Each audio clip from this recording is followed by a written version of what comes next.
नमस्कार दोस्तों, स्वागत है, अभिनंदन। जय श्री राम, जय श्री कृष्णा। दोस्तों, आज हम राजस्थान ज्योग्राफी के अपवाद अंतर से कुछ महत्वपूर्ण प्रश्नों का अध्ययन करने वाले हैं जो अक्सर राजस्थान की कंपटीशन की एग्जामों में पूछे जाते हैं। तो दोस्तों, समय को जाया ना करते हुए प्रश्नों की श्रृंखला को शुरू करते हैं और आपके सामने पहला प्रश्न पेश करें। तो पहला प्रश्न है कि राजस्थान की कौन सी नदी को वंशधारा के नाम से जाना जाता है। तो दोस्तों, आपके ऑप्शन इस प्रकार हैं। ऑप्शन नंबर ए लूणी नदी, ऑप्शन नंबर बी बनास नदी, ऑप्शन नंबर सी चंबल नदी, ऑप्शन नंबर डी माही नदी। तो दोस्तों, इस प्रश्न का सही आंसर क्या होगा? इस प्रश्न का सही आंसर होगा ऑप्शन नंबर बी बनास नदी। अगले प्रश्न की तरफ बढ़ते हैं और अगला प्रश्न है लूणी नदी का पानी किन क्षेत्रों में खारा हो जाता है? लूणी नदी का पानी किन क्षेत्रों में खारा हो जाता है? ऑप्शन ए अजमेर और टोंक, ऑप्शन बी जोधपुर और बाड़मेर, ऑप्शन सी नागौर और भीलवाड़ा, ऑप्शन डी पाली और अजमेर। तो दोस्तों, इस प्रश्न का सही आंसर होगा ऑप्शन नंबर बी जोधपुर और बाड़मेर। अगले प्रश्न की तरफ बढ़ते हैं और अगला प्रश्न है कि माही नदी का उद्गम स्थल कहाँ है? तो ऑप्शन ए मेवाड़ का उदयपुर क्षेत्र, option number B Madhya Pradesh का धार जिला, option number C mount Abu की पहाड़ियाँ, ऑप्शन नंबर डी डूंगरपुर का बांसवाड़ा क्षेत्र। तो दोस्तों, क्या होगा इस प्रश्न का सही आंसर? कमेंट्स में अपनी राय जरूर देना। इस प्रश्न का सही आंसर है option number B Madhya Pradesh का धार जिला। अगले प्रश्न की तरफ बढ़ते हैं और अगला प्रश्न है चंबल नदी का राजस्थान में किस जिले से होकर नहीं बहती?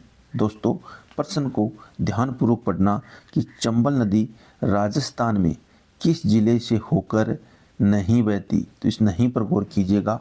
तो option number A Kota, option number B Bundi, option number C Jhalawar, option number D Chittorgarh.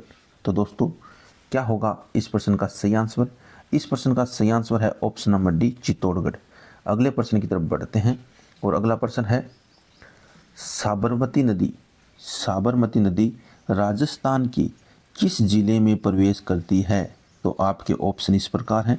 Option number A Sirohi, option number B Udaipur, option number C Banswara, option number D Dungarpur. तो दोस्तों, इस प्रश्न का सही आंसर होगा ऑप्शन नंबर ए सिरोही। अगले प्रश्न की तरफ बढ़ते हैं और अगला प्रश्न है कौन सी नदी राजस्थान की वास्तविक अंतःस्थलीय नदी मानी जाती है? तो दोस्तों, आपके ऑप्शन इस प्रकार हैं।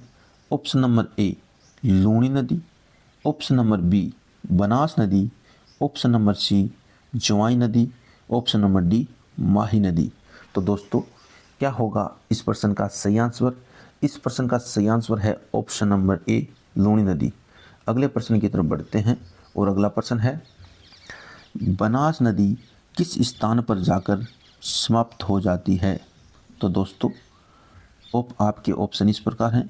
ऑप्शन नंबर ए चंबल नदी में मिल जाती है, ऑप्शन नंबर बी कच्छ के रण में समा जाती है, ऑप्शन नंबर सी थार मरुस्थल में लुप्त हो जाती है, ऑप्शन नंबर डी माही नदी में मिल जाती है। तो दोस्तों, इस प्रश्न का सही आंसर होगा ऑप्शन नंबर ए चंबल नदी में मिल जाती है। अगले प्रश्न की तरफ बढ़ते हैं और अगला प्रश्न है राजस्थान का कौन सा क्षेत्र वर्षा आधारित अस्थायी नदियों का क्षेत्र कहलाता है? तो दोस्तों, आपके ऑप्शन इस प्रकार हैं। ऑप्शन ए पश्चिमी रेगिस्तान, ऑप्शन बी अरावली पर्वत क्षेत्र, ऑप्शन सी पूर्वी मैदानी क्षेत्र, ऑप्शन डी दक्षिणी मालवा पठार। तो दोस्तों, इस प्रश्न का सही आंसर होगा ऑप्शन ए पश्चिमी रेगिस्तान। अगले प्रश्न की तरफ बढ़ते हैं और अगला प्रश्न है चंबल नदी पर बना गांधी सागर बांध किस जिले में स्थित है? तो दोस्तों, आपके ऑप्शन इस प्रकार हैं। Option number A Kota, option number B Jhalawar, option number C Neemuch, option number D Mandsaur. तो दोस्तों, क्या होगा इस प्रश्न का सही जवाब? इस प्रश्न का सही जवाब जानने से पहले इस वीडियो को लाइक करो, इस चैनल को सब्सक्राइब करो दोस्तों। और अगर आपका कोई दोस्त है, कोई मित्र है, कोई रिश्तेदार है, कंपटीशन एग्ज़ाम की तैयारी कर रहा है, तो इस वीडियो को उसके साथ शेयर ज़रूर करना दोस्तों, ताकि उसका भला हो सके।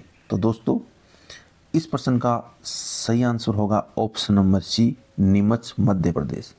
अगले और अंतिम प्रश्न की तरफ बढ़ते हैं। अगला प्रश्न है, जवाई नदी पर निर्मित जवाई बांध किस जिले में स्थित है दोस्तों? तो option number A Pali, option number B Udaipur, option number C Bhilwara, option number D Sirohi. तो दोस्तों, क्या होगा इस प्रश्न का सही आंसर? इस प्रश्न का सही आंसर होगा ऑप्शन नंबर ए पाली। तो दोस्तों, इस प्रश्न का सही आंसर है ऑप्शन नंबर ए पाली। दोस्तों, अगर आपको ये वीडियो पसंद आया है तो इस वीडियो को लाइक, शेयर, कमेंट ज़रूर करना और इस चैनल को सब्सक्राइब ज़रूर करना दोस्तों। धन्यवाद दोस्तों।